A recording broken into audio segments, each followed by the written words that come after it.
కొన్ని రోజులుగా నేను అక్కడ పని చేస్తున్నా తర్వాత అక్కడికి శివ చౌహాన్ వచ్చిండు. ఎప్పుడంటే ఆఫీస్ ఓపెన్ అయినప్పుడు శివ చౌహాన్ వచ్చిండు. అక్కడ శివ చౌహాన్ అన్న వచ్చినప్పుడు అక్కడ నాకాడ పైసలు ఉండేది.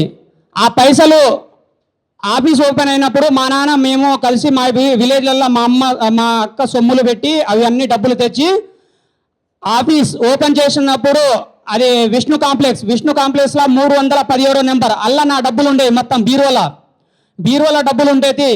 ఆ డబ్బులు అరే మధు పోతాయి సార్, ఇది పైసలు పోతాయి, మరి ఎవరికి ఇవ్వాలి, మీకు ఇవ్వాలా లేకుంటే అల్లనే ఉంచనా అని అంటే ఒక 10 నిమిషాలు ఆగని అన్నాడు. 10 నిమిషాల తర్వాత కింద నుంచి బండి తెచ్చిండు. డ్రైవర్ బండికి లేరు, వేరే అతను మా టీం నుంచి అబ్బాయి వచ్చిండు. ఆ టీం అబ్బాయి నేను కలిసి ముగ్గురం కలిసి శివ చౌహాను, వర్త్య వీటల్, రమావత్ రమేష్, నేను ముగ్గురం కలిసి అక్కడి నుంచి ఆ 30 లక్షలు విష్ణు కాంప్లెక్స్ లోపల నుంచి తెచ్చి కార్లో పెట్టి, అదేవిధంగా మనకు హైదరాబాద్ కోకాపేట ఉంది కదా, కోకాపేట ఇప్పటికి కూడా ఆ సర్వీస్ రోడ్డు తెలుసు. ఆ రోడ్ కాడ నేను బండి ఆపినాం. అక్కడ నుంచి అటు నుంచి వచ్చినప్పుడు అవుటర్ నుంచి ఇటు వస్తే అక్కడ బండి ఆపిన తర్వాత ఒక 5 నిమిషాలు కూర్చొని మాకు లోపల కూర్చోబెట్టిన తర్వాత పక్కన నుంచి ఇంకో బండి వచ్చింది. మా అంటే ఒక 5-6 నిమిషాలు, 10 నిమిషాలు వేసుకుందాం. 10 నిమిషాల తర్వాత బండి వచ్చిన తర్వాత సర్వ పక్కన బండి వచ్చింది. తమ్ముడు బ్యాగీ అని అన్నాడు. తమ్ముడు బ్యాగీ అంటే నేను వెనక సీట్లో ఉన్న ఓనర్ సీట్ నుంచి బయటికి తెచ్చి ఆయన చేతిలో ఇచ్చేసిండు. ఆ కారు వెనక ముందులపాయ, ఈయన వెనక నుంచి సైడ్ నుంచి అక్కడ ఒక వాళ్ళది సిగ్నల్ ఉంటుంది, సిగ్నల్ నుంచి రైట్ తీసుకుంటే వాళ్ళకి ఇంటికాడ వాచ్మెన్ ఆయనకి డైరెక్ట్ గుర్తుపట్టి లోపల డైరెక్ట్ బండి పంపించిండు.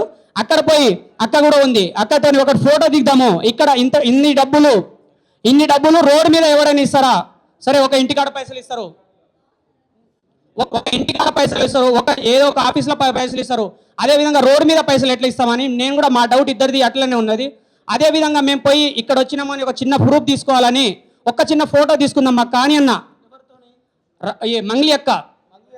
మంగ్లీ అక్కతోనే అన్న ఆ మాట అన్న. ఇక నేను ఇప్పటికిప్పుడు వస్తున్నా కదా బయటికి. అయితే ఆమె అంతకుముందు అన్ని డ్రామాలు చేస్తున్నా, ఇంటికాడనే ఉన్నా. కొన్ని కారణాలుగా నాకు భయపెట్టిస్తేనే నేను చెప్పలేనా ఈ విధంగా. నేను ఇప్పుడు వస్తున్నా, మొన్న ఇవాళ 3 రోజుల నుంచి నేను బయటకు వస్తున్నా. ఇంతకుముందు నాకు మధు ఆల్రెడీ అది కొన్ని మ్యాటర్ ఉన్నాయి, అవి నిన్న లైవ్ కూడా చెప్పిన. నాకు కొన్ని కారణాలుగా నాకు భయపెట్టించిండు, నేను అల్లనే కూర్చున్నా.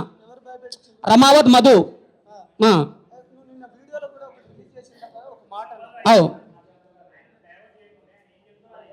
చెప్తా, డైరెక్ట్ చెప్తానా.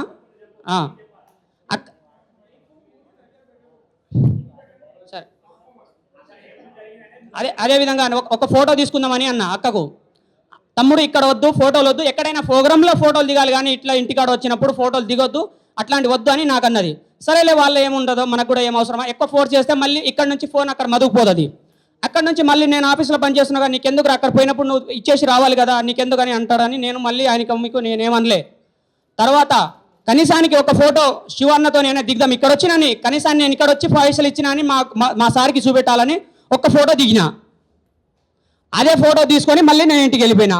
నేను వర్త్య వీటలు ఇద్దరము ఇంటికి వెళ్ళిపోయినాము.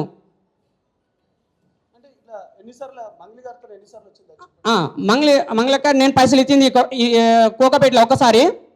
సెకండ్ టైం ఎక్కడ అని అంటే వద్దిపట్ల పరమతండ అంటే వద్దిపట్ల పలుగుతండకు వచ్చింది.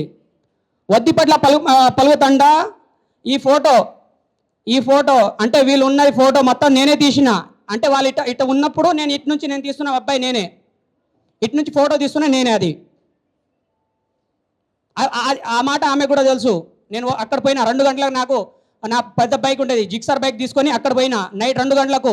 ఆ ఫోటో దిగిన తర్వాత ఒక 5 నిమిషాలు ఉన్నా, 5 నిమిషాలు కూడా ఆయన దగ్గర రాలే, ఆయన పక్కన కూడా కూర్చోబెట్టలే, కొంచెం దూరానే ఉండని. వాళ్ళు ఏం మాట్లాడుతున్నారో నాకు తెలియదు. తర్వాత ఆ ఫోటో తీసిన తర్వాత నేను పోతే మల్లెపల్లి వెళ్ళిపో, ఆఫీస్ వెళ్ళిపో, లేకుంటే ఇంటికాడ పోయి మన పాత ఇల్లు ఉంది కదా అక్కడ పోయి పడుకోపో అని అన్నాడు.